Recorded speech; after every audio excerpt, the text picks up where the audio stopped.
Hello mga idol, may bago tayo mission. May nagpagawa ng isang pamatay ng langaw or electric fly swatter. Bigla daw itong nasira at hindi na gumana.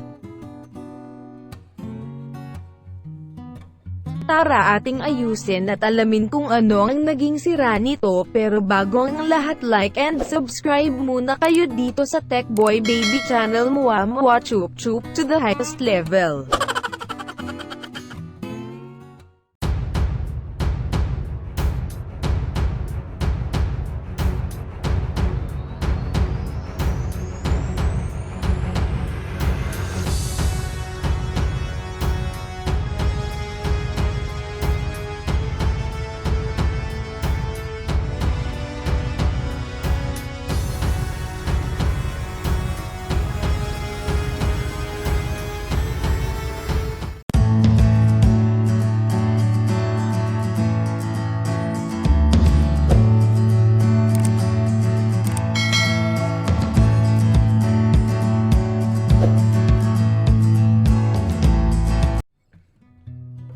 Ating buksan, alisin muna natin ang mga screws nito.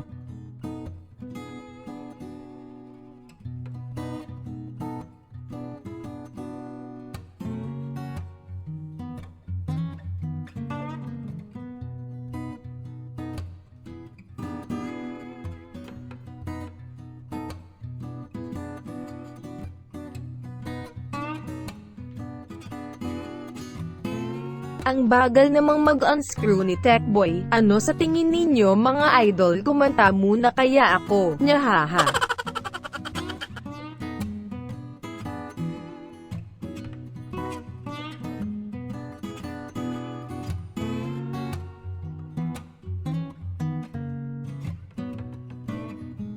Ito ang high voltage output.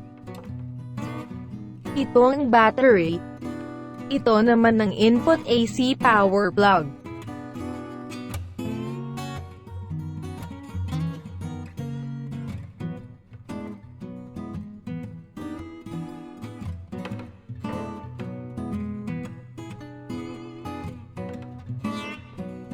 Ating isaksak ang ating soldering iron at painitin na natin.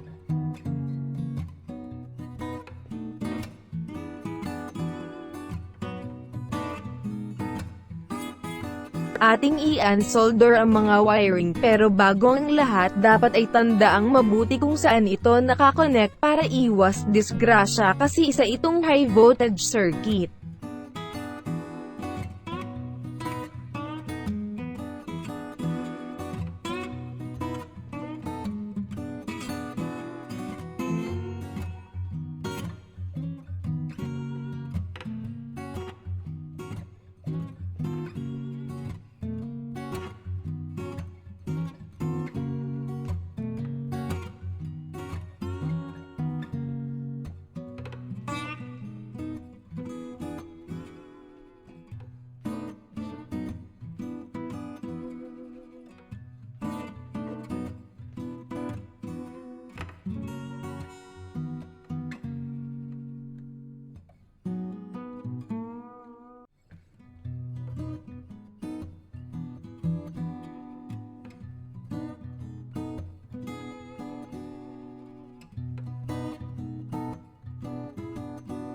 I-unscrew natin ang mainboard.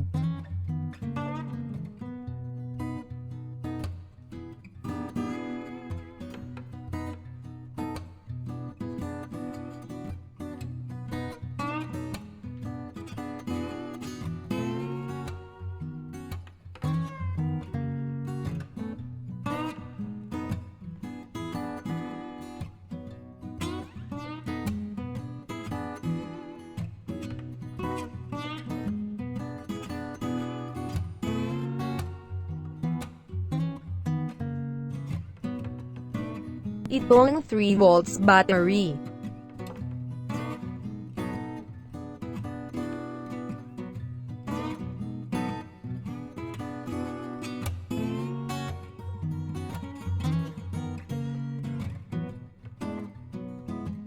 Ito ang charging circuit mga idol.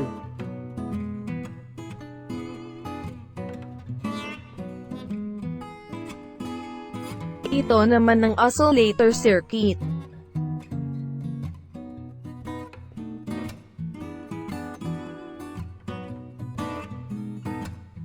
At ang voltage multiplier circuit. Ating i-check gamit ang ating digital multimeter.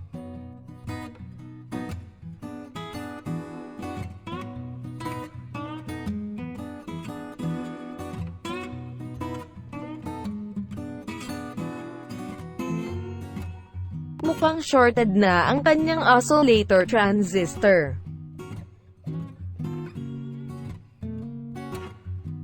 I-pull out natin sa circuit para matest natin ito ng mabuti mga idol.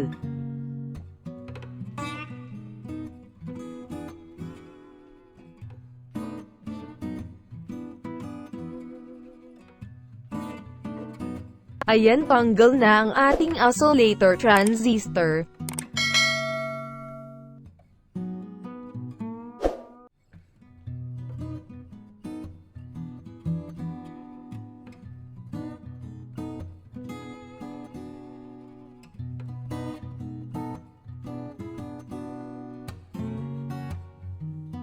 D8A2, ito ay isang NPN transistor.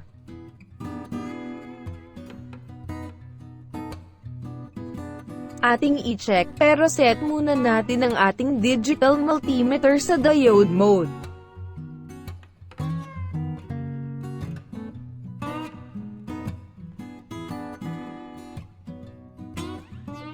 Ating i-check ang base collector at base emitter. Ay tumalon buhay pa ang transistor niya, haha.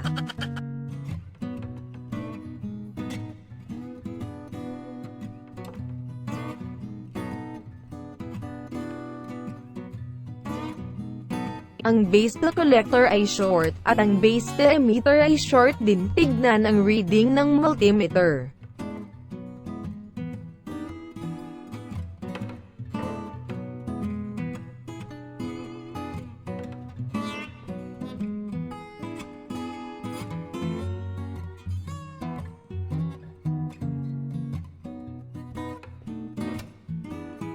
Meron akong nakitang pamalit na transistor, nakuha ko ito sa sirang emergency light circuit, pareho silang D8A2 transistor.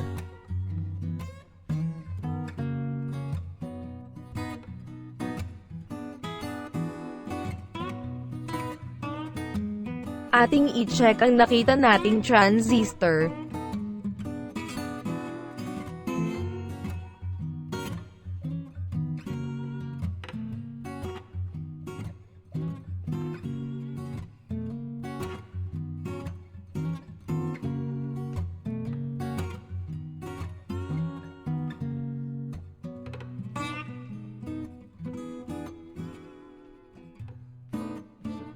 Ayan, good sa mga idol.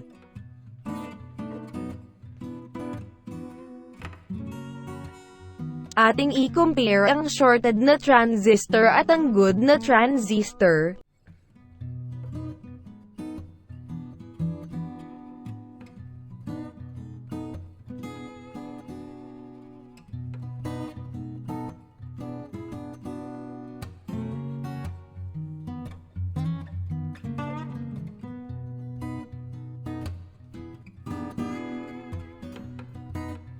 Ito ang shorted transistor, sira na ito mga idol, shorted na talaga ang base collector at emitter. Ito naman ang good transistor, pag forward bias ang base collector ay may reading na 0.5 at ang base emitter ay 0.5 din. Pag ating ni-reverse ay walang continuity or walang reading ang base collector at base emitter. Ibig sabihin ito ay isang good transistor.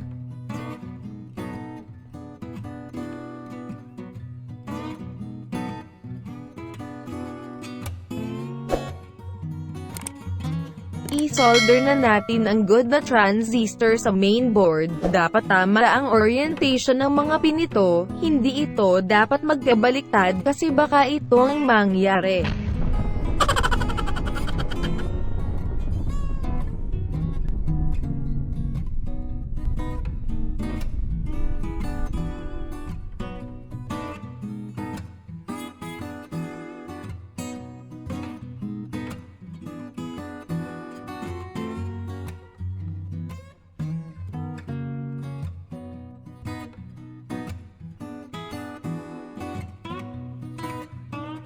Ibalik na din natin ang mga wirings, ang positive wire ng high voltage at ang negative connection ng high voltage.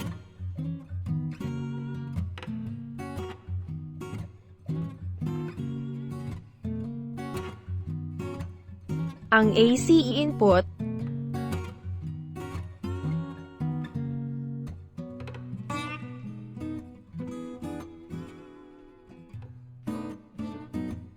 at ang positive at negative wire ng battery.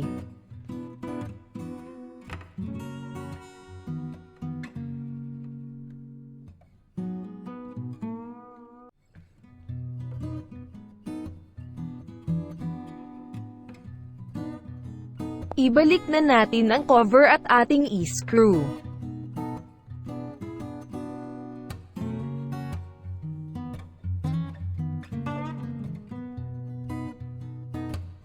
The moment of truth, ating subukan kung gumagana na. Ayan, gumagana na mga idol, may spark na din ng lakas-lakas.